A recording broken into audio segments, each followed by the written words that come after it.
Good morning. Welcome back to the channel. I'm Wayne, an alcoholic of 23 years who has been living sober for 6 years. Today, I'm going back to the daily reflections for February 18th because it is something that is monumental in anyone's progress towards recovery. If you're ready to hear about it, let's go. First, before I begin, I want to say that you don't have to be an AA for this to make sense to you. And I'm not breaking any rules or traditions because all of this information is online and readily available for you at alcoholicsanonymous.org. If you're not in AA and you're not a 12-step programmer, that's all right. Listen up because this can apply to your recovery in any shape or fashion. If you have any comments in between, drop them below so somebody can get some of that. Let's get it. Our paths are our own. There was nothing left for us but to pick up the simple kit of spiritual tools laid out at our feet. Alcoholics Anonymous, page 25. My first attempt at the steps was one of obligation and necessity, which resulted in a deep feeling of discouragement in the face of all those adverbs.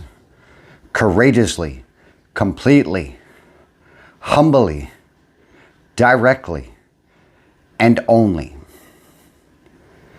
I considered Bill W.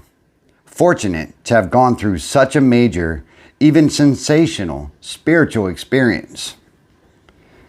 I had to discover, as time went on, that my path was my own. After a few 24 hours in the AA fellowship, thanks especially to the sharing of members in the meetings, I understood that everyone gradually finds his or her own pace in moving through the steps. Through progressive means, I try to live according to these suggested principles. As a result of these steps, I can say today that my attitude towards life, people, and towards anything having to do with God has been transformed and improved. Ladies and gentlemen, if you don't believe in God, I got it. But a higher power is something you can grab onto when you don't have any strength. So let's break it down, shall we? My first attempt at the steps was one of obligation and necessity, which resulted in a deep feeling of discouragement. You know what?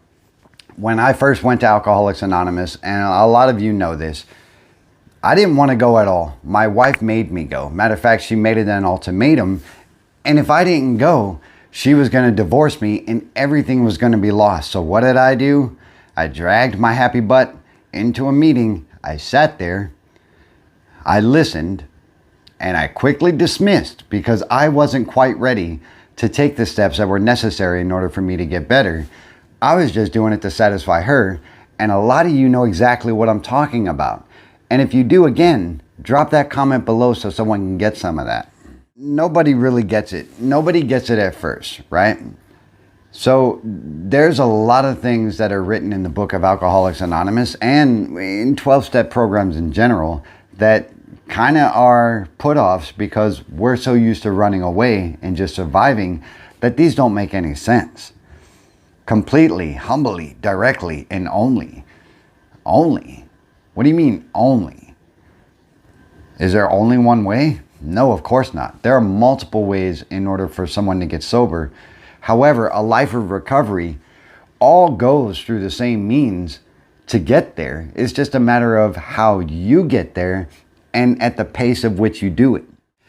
I know for a fact that it took me several times in order to understand exactly what the 12 steps of Alcoholics Anonymous meant and actually how to work those steps.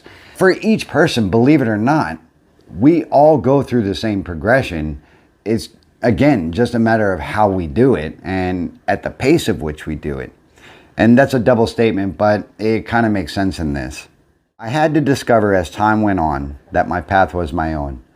Once over, or once more. Yeah, that's it. Not everyone does everything the same way. And you can see that at your job. You can see that at your home, between your brothers and sisters, your parents, whatever your case is. Everybody does everything just a little bit different, but if the goal is the same, folks, we can get there. We can get there together.